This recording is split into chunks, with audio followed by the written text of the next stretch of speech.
to our baby girl, Anya. Thank you for being our surprise blessing. Excited ang mga kapatid mo sa pagdating mo. Know that you have protectors in Kuya Primo and Kuya Leon, and a playmate with Kuya Astro, plus a big sister and best friend in one with Ate Alana. Just stay healthy and bubbly, okay?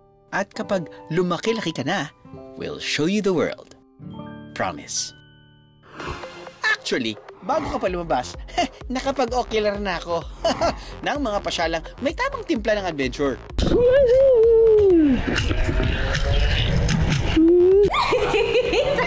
At chill.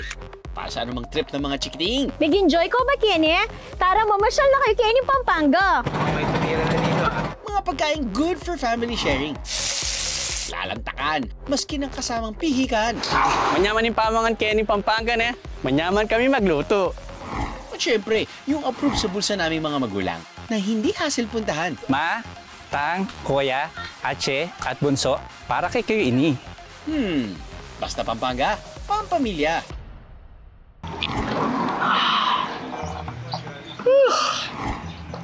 Okay, 6 in the morning. Aga, para makarami. Ang sarap sanang mag-almusal ng itlog. Uy, ayos, may pang breakfast na tayo. Pero bakit may pa-challenge dito? Exercise muna tayo. So, ang mechanics niyan, dapat bawal mabasag yung eggs. Dapat pala, hindi na ako nag-training kanina umaga, no? Bago mamasyal, magbaon ng maraming protina, biheros. Sa farm resort kasing ito, meron daw bigating itlog na mula sa mga alaga nilang ostrich. Yung inaasahan yung itlog ay for consumption or yung pang-breed ulit? Pang-breed ulit. Pang-breed, Yes, okay. Para dumami lang. Lahat yun, i-incubate namin yun. So, swertihan lang kung maka 5 piraso ka na per till. Ang mga ostrich egg, na ibibenta nila ng 4,000 to 5,000 pesos kada isa. So itong ostrich na to ay talagang pang mga turista lang talaga. Oo, viewing spot lang na one of the sa area niya. Okay. Pang-agaw pansin. So usually po yung mga turista Oo. Ano po ito? Ano bang klaseng Ipil-ipil. Ipil-ipil. Yeah, ipil-ipil. Okay. Favorite nila yan. Ayan, Ito. ganyan. Kaya ganyan nilang napapaamo yan. Yan. Tapos hinihimas-himas nila yung mga turista, nagpapa-picture. Aha. Pero ang pagkuha ng itlog, hindi raw sisiw, ha? Kung talagang hindi ka bihasa. Kasi aggressive yan kapag may itlog. Dahil galing po sa kanila yan, no? Dahil binabantayan nila. So, yun, meron talaga kaming tagakuha. Kaya wag mo nang subukan. Okay. Sa kanya, sanay na sila. Hindi na Pero kung ibang tao yung pupulot niyan, siguro tutukain. Ayan. Siya po ba yung tatay? Ang mga ostrich kasi ang fastest running bird on land in the world. Kung sa marathon, kaya kong takbuhin ng 1 kilometro ng 6 na minuto. Ang ostrich, kayang kunin sa loob lang ng 51 seconds. Zero chances of winning. Ayos, may pang breakfast na tayo. Oo. Pero mukhang maaga pa eh. Exercise muna tayo. Spell your name. Yeah. Spell my name. Ang challenge, workout set base sa mga letra ng pangalan.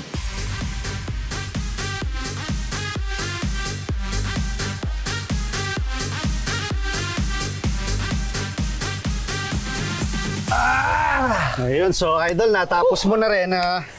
Tara, punta na tayo sa kusina. Pwede ka nang kumain. Pwede na, finally!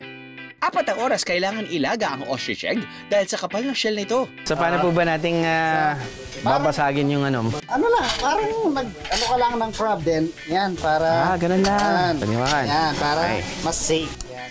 You know? You know? Ayos.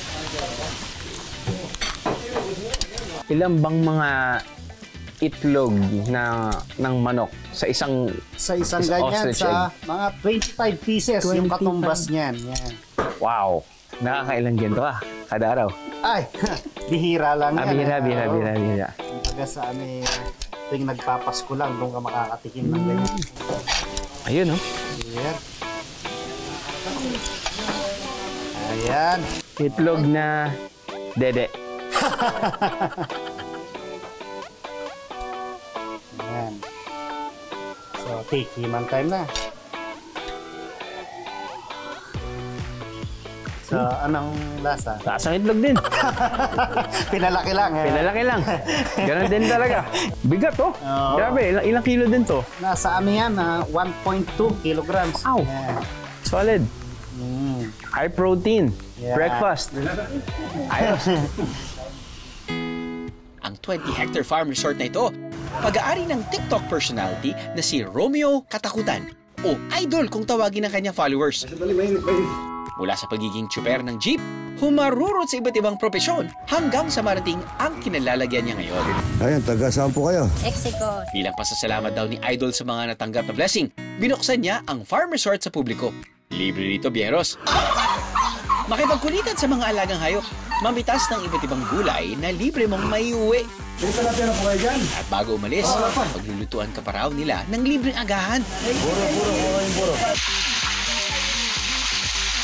Pansin ko parang talagang busy-busy yung kitchen natin. Umaga pa lang. Ganyan talaga yan, everyday ganyan yung ganap dito kasi yung mga bumibisita, pinapa-breakfast namin for free for free. Perfect. Sino pa kausap nyo dyan? Wala naman. Nakasampol nga ng libre ang pamilyang ito na namamasyal ngayon. First time namin, gusto namin matikman ng walang kamatayang tilapia at guro ni Idol. Sabi po nila libre daw. Sarap. Thank you, Idol! Mamasyal at mabusog with take-home panggulay nang walang tilabas na pera. Aba, Papa Do approved! Hindi naman ako na-inform, marami palang TikTokery sa Pampanga, no? Ang huhusay kumaldag! Kahit ang kaldag nito mga to ah. Pero mas maganda yung kaldag entry ko. Nakakita na ba kayo ng zipline pero hindi straight line? Instant kaldagan sa mala roller coaster bumps, biyheros. Hindi malulula dahil may taas lang na 39 feet at habang 180 meters.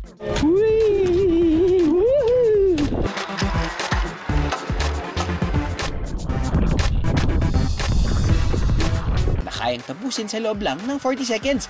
Kaya pwede sa adventurous kids kagaya ni Leon. Pero kung hindi ito ang ride na para sa inyo, edi hanapin natin dito. Mas bet bang mag-ikot-ikot lang sa kabubukas pa lang na golf driving range? O feeling brave, edi try nyo mag-wall climbing. Kung holding hands while swinging for Papa and Mama, yee! O pwede ring sama-sama na sa aerial walk ang buong pamilya.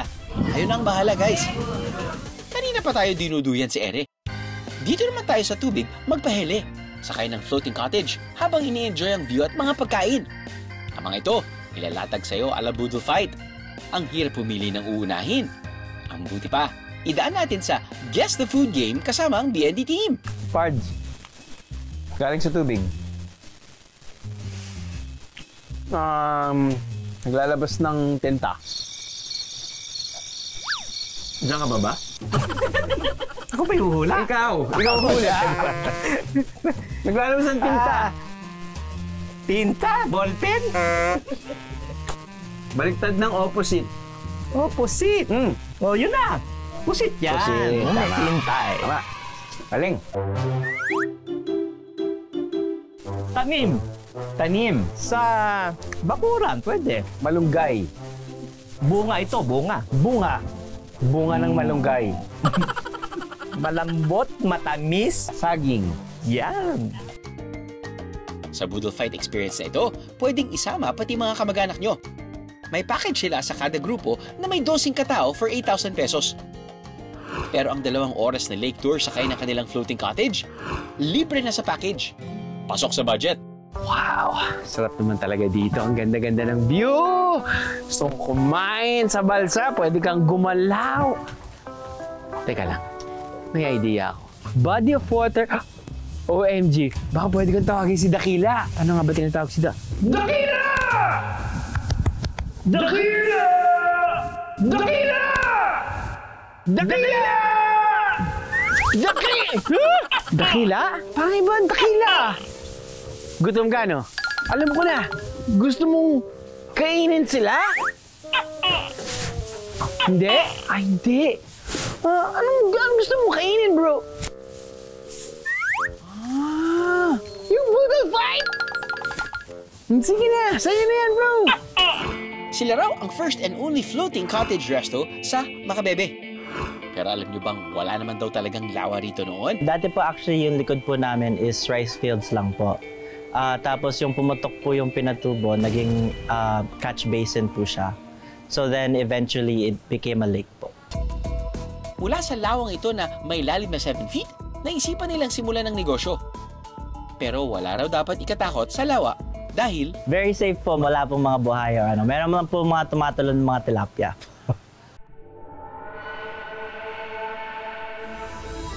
oh no! Where's my Dr. Duday? Kapag kasama mga chikiting, siguradong walang kapaguran ang gusto. Kaya kung isa pang round na kasiyahan, ito ang isa pang libreng pasyalan. Sa isang order lang ng kahit anong inumin, ang buong building nito, lilimutan ninyo. Want to sawa? Ang mga drinks po namin, nag-start lang po siya 99 pesos. Dito po sa cafe, actually, ang concept po namin is for family po talaga. Makapag-banding po yung mga bata with their parents. Pinakasikat sa mga bisita itong kanilang indoor playground, kung saan pwede umakyat, maglaro at mag-slide ang parehong bata at feeling bata. Ayan, at sinampulan na ng biyahe ni Drew Girls.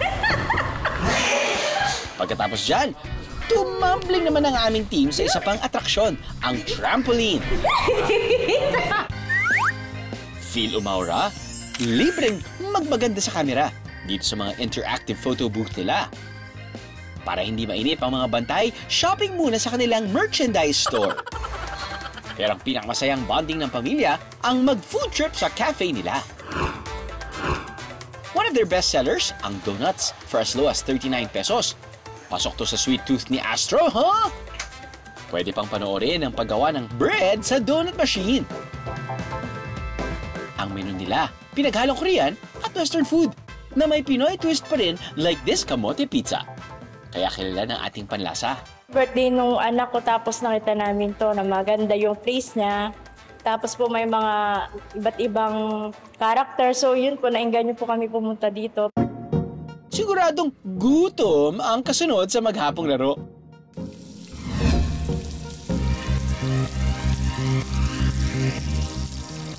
Don't panic, parents. May tinapay rito sa Pampanga na siguradong makukyutan ang mga bagets nyo. Dahil ang tinapay na yan, cutie piggy ang itsura. Ma'am, so bakit hugis baboy yung tinapay? Nag-isip kami, ano yung trademark ng Lola Norse? Isa sa trademark ng Lola Norse, which is putong babi. Okay. Isa-isa yung ina-offer namin dito, yung mga merienda. Okay. Pwede po ba yung paturo? Dahil alam mo, isa sa mga, I guess, parang talagang nanggigigil kami. Anything that we, feature is usually talaga tinapay. Anything tinapay, talagang... Okay. Ready na tayo. Okay, sige po. 30 grams tayo. Okay, 30 grams. Try it. Okay. Yan, pwede yan. 31.6. Ang galing mo pala. Naku, sumobra. Bawasan natin. Sorry po, para sana sa misis ko, mahilig kasi yun sa tinapay eh. So, ang gagawin natin, get a 2, tapos go a circle. Okay. Medyo i-press mo siya. Oh, press. Para smooth. Parang nagmamasa ka ng... Hindi, tinapay. ano po ba dapat yung sasabihin mo? Baboy. Baboy. Okay. Gigil na gigil yarn? Ngayon, isa-isa na naming bubuuin ang katawan ng baboy. Ang pahabang ito ang magsisilbing buntot. Oh, ganyan kanipis. Yeah. Okay lang siyang maputol. Putol. Hanggang Oh, wow. matin yung very... Yan. Okay. Tuloy natin. Then, lagay natin ganyan sa likod. Then, ikot natin. Yun. Buntot pa lang, challenging na. Yung nguso naman. God. Yung nguso niya. So, yung nguso niya, So much labor. yeah, Just it's a gonna be labor eaten in like intense. 2 Correct. Mukha na ba tong nguso? You cut on the side. Oh, you cut on the Okay? side. Then tapos, yan. Parang baboy. Yun yung, ano niya, tenga. After nyan, yung eyes niya. Yung eyes. So, yung, Okay, yung eyes. Yung Okay. water at saka yung black seeds. Yung gawa ng ice. Oh, Then, there. Actually, parang pwede rin siyang maging kalabaw. kalabaw. Minsan kalabaw, minsan daga. Minsan daga. Tapos na ang baboy. Na-inspire tuloy akong gumawa ng sarili kong design. Ano bang ngayon? Year of the Snake. Wooden Snake. Oo. Pwede ba ako gumawa ng ahas, ma'am? Pwede. Feeling ko pwede kong gawing ahas. Pwede. Yan ang ano natin. Okay. Siyempre, may mata. Lagay natin yung snake ni... Yan. Yun, oh. Ang mga ginawa namin, kailangan paalsahin sa loob ng 3 oras. Samantala, ang mga nauna ng batch ng dough kanina, pwede nang idiretso sa oven. Pagkatapos i-bake, lalagyan na ng palaman. Para sa finishing touch, bahagyang isasawsaw sa itlog at iluluto sa pan. So, habang inaantay natin yung creations natin, which is the pig and the snake, meron po ba kayo dyan yung pwedeng matikman? Pwede, tikman na Very natin. patient ako sa mga ganyan. Okay. Okay lang po ba? Yes. Sige.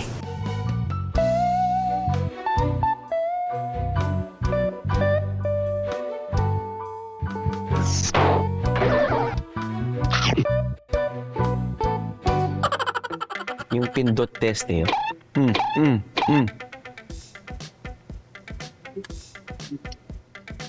Hop. Dinidip daw nila ko minsan sa ketchup.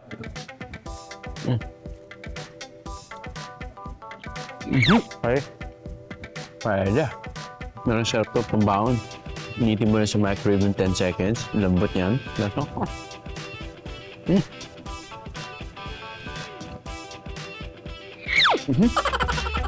Meron natirang feeling. Ang putong babi, matagal na raw kinakain ng mga Kapampangan. Kilala rin sa mga tawag na putong maklak at paradadas. Galing sa mga Spaniards yung paradadas, okay? Then, putong maklak, sinasabi nga, bingi. Maklak means absence of pork. Ang original na putong babi o paradadas is wala siyang pork, okay? Ang original niya talaga is kamote. My mom, yan, nagtatanim sila. Pag madaling araw, gigising ang mga farmers natin, sina mami ko, may pandesal na yan. Yung tanim nila, kamote, yun, ini-stuff nila. Nung nag-asawa na si mami, we're 8 in the siblings, imaginein mo, papakainin niya. Favorite na namin yan. Nakasanayan daw ni Lolo Nor noon na gawing palaman ng putong babi ang mga tira nilang ulam. Nakadalasang tortang giniling ng baboy. Dito nalikha ang putong babi na hugis baboy. Na bagay raw parisan ng batirol at palabok. Samantala, magkakaalaman na ng mas angat na putong babi. Kita nyo naman, pinaalsa lang, parang milagroso ng gumanda ang gawa ko.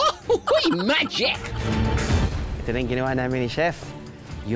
Siyempre, yung kanilang ginagawa talaga na baboy at yung ginawa ating Year of the Wooden Snake. So papasubok natin to sa mga tao. Tingnan natin kung ano mas okay, yung kay Chef o yung ginawa ko. Gusto ko lang sanang ipatikim sa inyo, babi, pati ahasi. Ano ba mas maganda dito? Para sa'yo. Mukhang mas maganda po ata to. Ito po. Apo. Ito. Yan pong putong babi, masarap yan eh. Ito. Masarap po ito. Apo. Mukhang parang mas malaki po ito at parang kakaiba. Pero sige lang po. Ayos naman po. Ayos naman. Sarap, no? Masarap nga po talaga yung putong babi. Ito, sasarapan ka. Ikaw, ayos lang. Pero kung nasubukan niyo to ahas na to, iba kasi yung hugis ng dough, pati yung nilalaman nito, ay nako, hindi lang baboy. Ahas din. Oh, ayan. Yan. Naano-ka na kaya may dugo. Sarap din po. Okay din. Mas the best po ito. Di ba? Opo. Sabi ko sa'yo eh. Sige kuya, maraming salamat ha. Salamat, sir. Kurt. Sir, sa akin na to ha. Ha? Salamat. Okay, thank you. Mula sa pandesal na pinalamanan ng kamote ng isang magsasaka. Tila isang dough din na umalsa ang swerte ni Lola Nor at kanyang pamilya.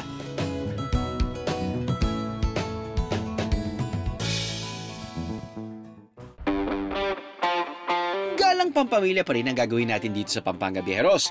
Sa bilis ng mga araw, ilang kembot na lang. Tatagaktak na naman ang pawis natin sa tag-init. Buti na lang maraming paliguan sa Pampanga na sosyal ang dating at madali lang dayuhin. Sa Heritage District sa Angeles, nagbistulang na sa old age ang mga gusali. Pero wait, sa loob ng hotel na ito, may paandar na heated pool na may view ng Mount Arayat. Meron pang outdoor jacuzzi para laban na laban ang picture sa IG. Lubusin na natin ang pagre-relax. Habang nag-swimming ang mga anak, magpapamasahe ang mga magulang. Pero sa tubig din. Parang playground, no? Ang malamiss design na ito, water massager talaga na pinapagana ng motion sensor. Minamasahe nito ang balikat, dibdib at balakang. May iba pang mga pang-massage gamit ang tubig, oh.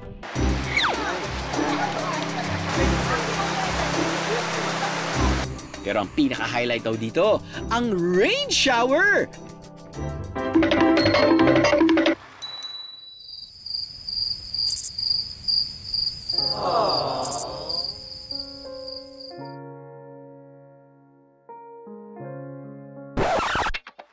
Kada oras na kaset ang pagpapaulan ng rain shower na tumatagal lang ng 10 minutes. Kung nandito si Kuya Primo, matutuwa yun. A few moments later, finally, ito na ulit.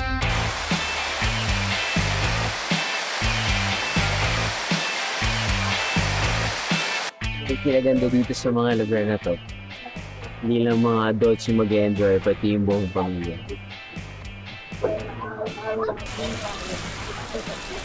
All around? Kapag pumasyal ang buong pamilya, dapat busog ang bawat isa. Huwag mag-alala. Sagot tayo ng Pampanga.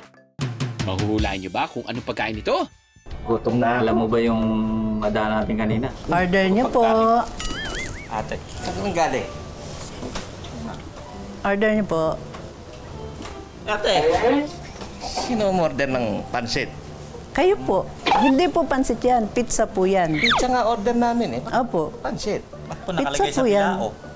Pang pansit po yan eh. Kung gusto niyo pong i-try, eto po, subukan niyo. Sa pansit po yan. Pansit!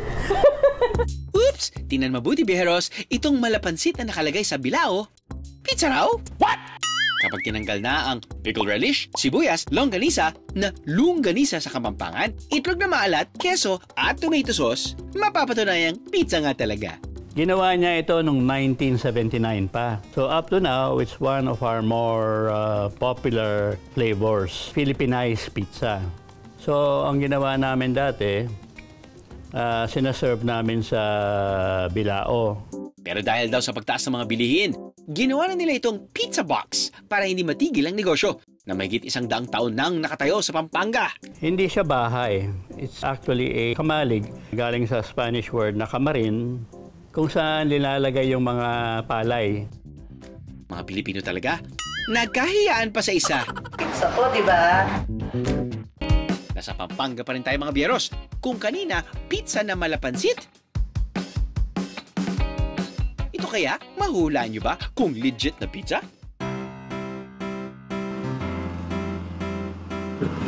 Ma'am, delivery po. Ano kuya? Kumalat po yung toppings. Huh? Sirat na? Ang pizza na yan, giant hamburger talaga. Mas malaki pa sa cellphone, kamay, card holder at ordinary burger. At mabibili from 119 to 189 pesos only. Pwedeng i-share sa family. Para sa overload combo burger, ground beef, lettuce, pipino, ham, dressing, at keso. Malaki na? Higatin pa!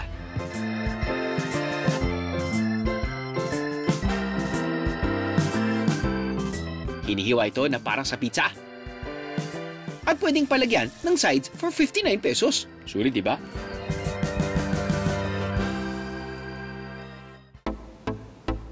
Kung Pampanga man ang mapili niyong family destination,